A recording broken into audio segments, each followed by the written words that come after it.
Selamat pagi, Shalom, Om Swastiastu, Namo Buddhaya, Salam Kebajikan. Perkenalkan, nama saya Krisantina Noya Atuneti, NIM 15211113074. Saya dari Fakultas Vokasi, Prodi Manajemen Perhotelan. Bahasa Indonesia adalah bahasa nasional dan juga bahasa resmi yang digunakan di Indonesia. Fungsi utama dari bahasa itu sendiri adalah untuk sebagai alat pemersatu dan juga alat utama untuk berinteraksi antar satu sama lain. Lalu, bagaimana kebahasaan dan juga situasi kebahasaan yang ada di daerahku dan juga bahasa apa saja yang sering digunakan di daerahku. Daerahku berada di Kota Jombang, Jawa Timur. Bahasa yang digunakan di daerahku, terutama di Kota Jombang, sering kusebut sebagai bahasa Wong Wetan atau bahasa orang timur dari Jawa. Mengapa saya menyebutnya demikian? Karena bahasa yang digunakan di daerah Jombang juga sering saya temui digunakan di beberapa daerah atau kota yang ada di Jawa Timur. Kota Jombang adalah salah satu kota yang menggunakan bahasa Ngoko untuk berinteraksi dalam kehidupan sehari-hari. Bagi masyarakat Jombang sendiri, pasti sudah sangat paham dan juga sangat mengerti tentang kebahasaan yang ada di daerah Jombang. Namun, bagi pendatang baru akan sangat sulit memahami apa yang dibicarakan oleh masyarakat Jombang dalam kehidupan sehari-hari. Maka dari itu, bahasa Indonesia digunakan sebagai bahasa pemersatu dan juga bahasa nasional, di samping bahasa daerah yang menurut saya sangat penting dan juga sangat kaya sekali untuk memperkaya bahasa yang ada di Indonesia. Bahasa daerah menurut saya juga sangat penting karena dapat memperkaya bahasa yang ada di Indonesia karena berasal dari beberapa suku dan juga beberapa budaya yang ada di Indonesia. Namun di samping itu, kita harus menjunjung tinggi bahasa Indonesia sebagai bahasa pemersatu dan juga bahasa nasional yang digunakan di Indonesia.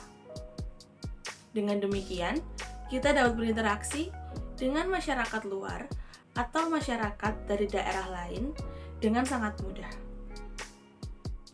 Bahasa yang digunakan di daerah Jombang kerap kali menggunakan aksen A dan juga E pada akhir kalimat.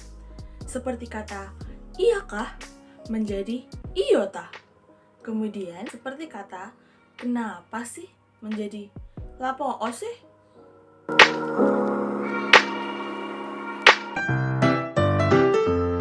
Permisi, Amit. Halo, lama gak ketemu, suwe gak ketok. Mau kemana? Ate Nandi? Gak punya uang, gak duit aku. Gak ada uang aku.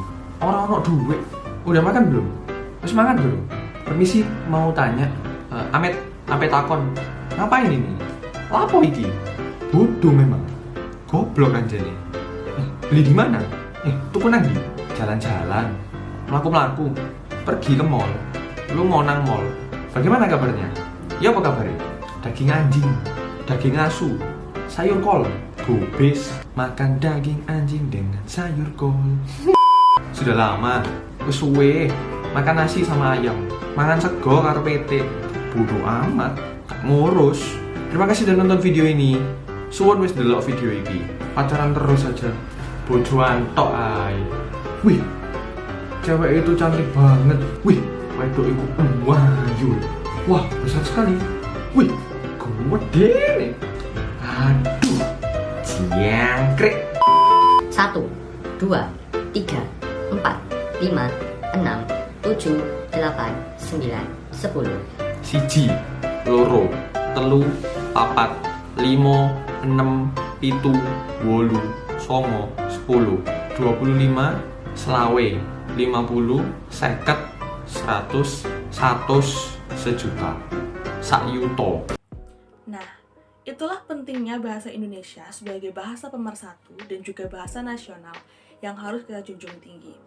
Karena bahasa Indonesia adalah sebagai bahasa pemersatu yang ada di Indonesia dan memudahkan kita untuk berinteraksi dengan daerah luar atau daerah lainnya. Bahasa yang digunakan di daerah Jombang kerap kali kita temui atau kita jumpai di beberapa kota lainnya yang ada di Jawa Timur, seperti kota Surabaya, Mojokerto, dan juga daerah sekitarnya. Dengan adanya bahasa daerah akan sangat memperkaya bahasa yang ada di Indonesia karena berasal dari beberapa daerah dan juga suku budaya yang ada di Indonesia. Namun, di samping itu, kita harus tetap menjunjung tinggi bahasa Indonesia sebagai bahasa pemersatu. Sekian dari saya, terima kasih.